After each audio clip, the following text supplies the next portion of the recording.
Hi guys, welcome back to Global English with Tadele. In today's lesson, we're going to learn about should and must. ዛሬ ስለ should እና must እንማራለን። In this video lesson, I will explain you more about the functions or examples of should and must as well. Should and must ምንድን ናቸው? Should and must ምንድን ነው? They are auxiliary verbs. They are helping verbs or they are modal auxiliary verbs. ምናቸው ሞዳል አግዚለሪ ቨርብ ይባላሉ ማለት ነው። ኦኬ what is the big difference between should and must? የሹድ እና የማስት ልዩነት ምንድነው? should ማለት for advice ነው። in a sense ምን ይባላል? moral obligation ይባላል። moral obligation should ማለት ለምንድነው? ለሞራል obligation ነው። like I advise. okay and must for strong obligation.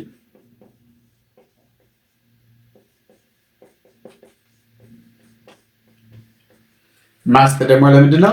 strong obligation. We use should for moral obligation and advice, whereas must for strong obligation or necessity. ስለዚህ ይሄኛው ግዴታ ለሆነ ነገር ይሄኛው ደግሞ የውዴታ ግዴታ ወይም ምክር ለሆነ ነገር የምንጠቀመው ነው ማለት ነው። ስለዚህ should and must ሁለቱም ምን ይባላሉ ታዲያ? ሞዴል አግዚለሪ ቨርብስ ይባላሉ። ዋና ረዳት ግሶች ናቸው ማለት ነው። ኦኬ so in general we're going to discuss about the usages on the difference between should and must. ስለዚህ የሹድ እና የመስትን ዲፍረንስ እንደዚህ ካየን በሰንተንስ ውስጥ ያላቸውን ፈንክሽን ምን እናደርጋለን? ኮንስትራክት እያደረግን ሰንተንስ ውስጥ እንጠቀማለን ማለት ነው። ኦኬ is used to express should ምን ሪሌሽን ነው? አንደኛው moral obligation. For example,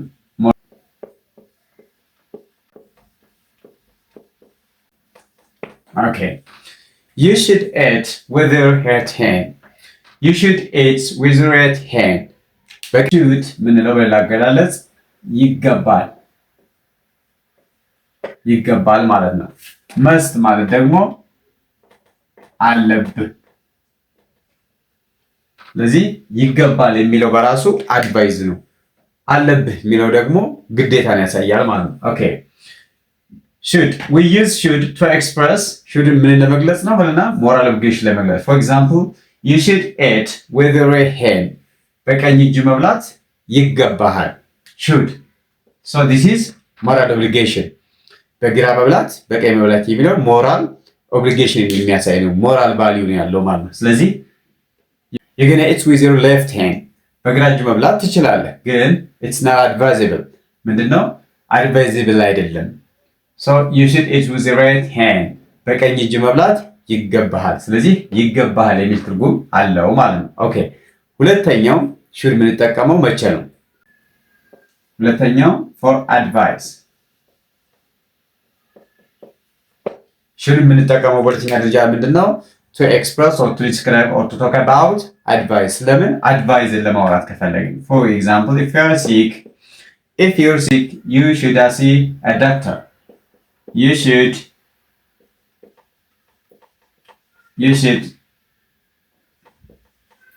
see a doctor.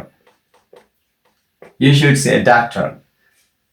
አሁን እዚህ ጋር ደግሞ should የሚለው you should see a doctor it is an advice.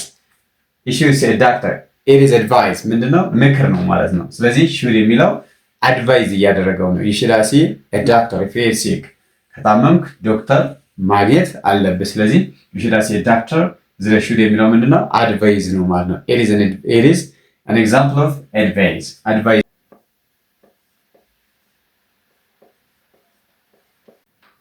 ሶስተኛው suggestion should የምንጠቀመው ምን ለመግለጽ ነው? suggestion to suggest someone to do something የሆነ ሰው የሆነ ነገር እንዲሰራ like advise እንደማድረግ ነገር ግን ምንድነው ይለያል። ከadvise ምን ይለያል? suggest ማድረግ ምን ማለት ነው?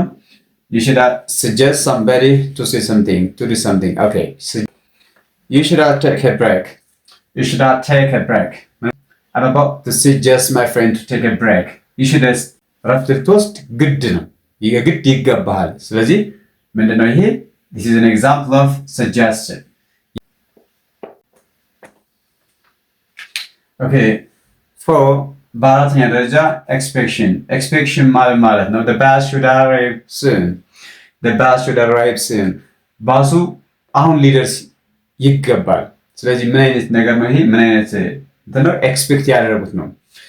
አሁን ባሱ ሊደርስ ይገባል ማለት አለበት እያለ አይደለም፣ ግን አሁን ባሱ ሊደርስ ነው፣ የሚደርስበት ሰዓት ነው። we expect that the bus should arrive soon ባሱ አሁን ይደርሳል ብለን እንጠብቃለን። ስለዚህ ኤክስፔክቴሽን ነው፣ ባሱ ይመጣል ብሎ መጠበቅ ነው። so it is an expectation to expect something አንድ ነገር መጠበቅ ማለት ነው። so this is for about expectation. so we're going to use should for expressing moral obligation, advice, suggestion and expectation. ስለዚህ እንደዚህን አይነት አክቲቪቲዎችን ለመግለጽ ምን እንጠቀማለን? should እንጠቀማለን ማለት። okay, that's what about should. now we come up with the usage of must. አሁን ደግሞ must ላይ ያለውን አጠቃቀም እናያለን። okay, must ማለት አለብህ ብለናል። ምንድነው? strong obligation ነው። ጠንከር ያለ ግዴታ ማለት የሆነ ሩልን ማክበር ለምሳሌ ግዴታ ነው። እንደዚህ አይነት አክቲቪቲዎችን ለመግለጽ must እንጠቀማለን። ምን ይባላል? strong obligation. okay, use of must in sentence. የmust ጠቀሜታ okay, must is used for expressing strong obligation or necessity. ግዴታ ለሆነ ነገር፣ ወሳኝ ለሆነ ነገር፣ ያን ግዴታ ግን እኛ ስለወደድን ሳይሆን ሶስተኛ ወገን ስላስገደደን የምናከናውነው ማለት ነው። ለምሳሌ ህግን ማክበር እኛ ስለወደድን አይደለም፣ ሶስተኛ ወገን ስላስገደደን ነው። ወይ ሁለተኛ ወይ ሶስተኛ ወገን ስላስገደደን ነው። ያ አይነት ኤክስፕሬሽን ምን ይባላል? ስትሮንግ ኦብሊጌሽን ይባላል። ምን ማለት ነው? ግዴታ ነው። አለብህ፣ እንደዚህ ማድረግ አለብህ፣ ይገባሃል አይደለም፣ አለብህ ነው። ስለዚህ ይህ ምንድነው? ጠንከር ያለ ግዴታ ነው ማለት ነው። ያን አይነት አክቲቪቲ ለመግለጽ ነው ስትሮንግ ኦብሊጌሽን ለመግለጽ መስት የምንጠቀመው። እሺ እስኪ ዩዜጁን እንይ።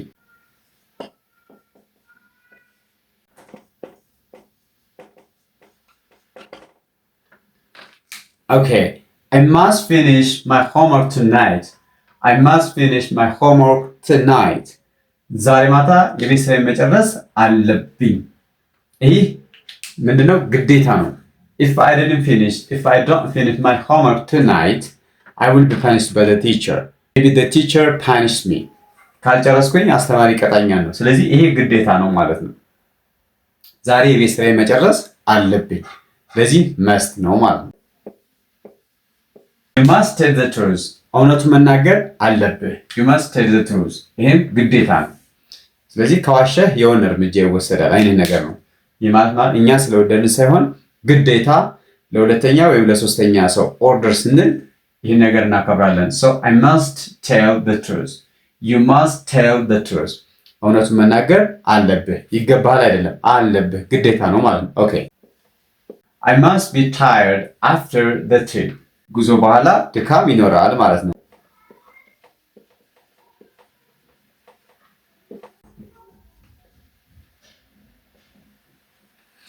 ኦኬ አሁን ደግሞ ምን እናያለን? should and must in perfect form. በፕሬዘንት ፐርፌክት ፎርም ላይ should እና must ለምን እንጠቀማለን? ወይም ምን አይነት ድርጊት ለመግለጽ should እና must በፕሬዘንት ፐርፌክት ቴንስ እንዴት መግለጽ እንደምንችል እናያለን ማለት ነው።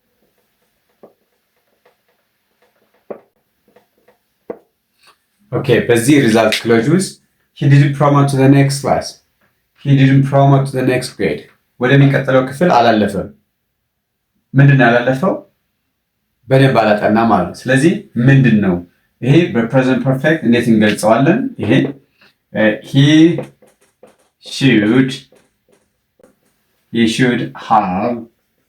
he should have studied.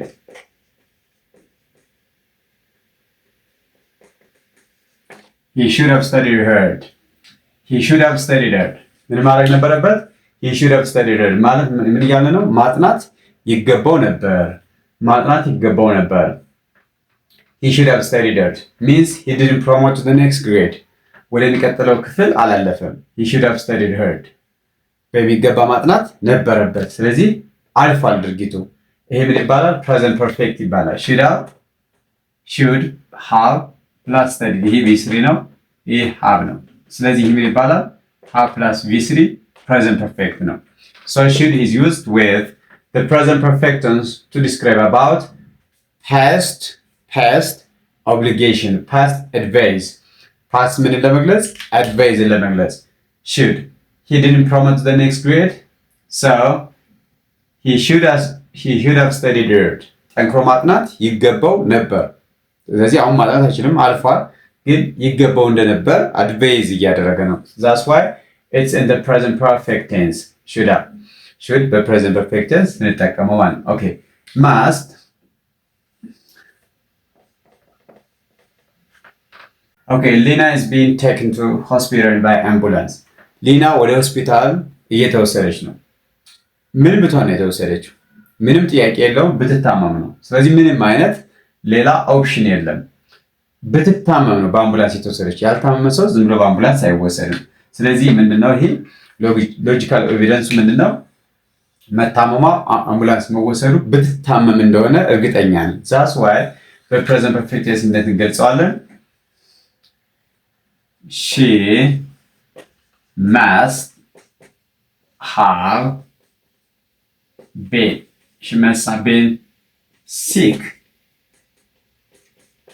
she must have been sick.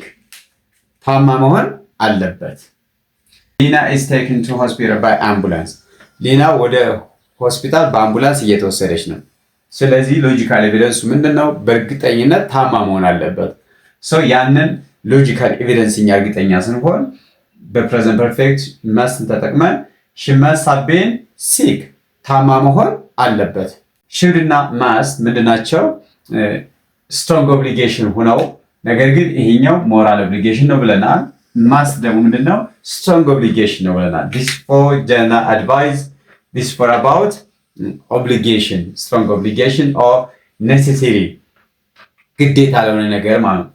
So that's all about should and must in today's lesson. Okay, do not forget to subscribe to this channel or get the preceding lesson.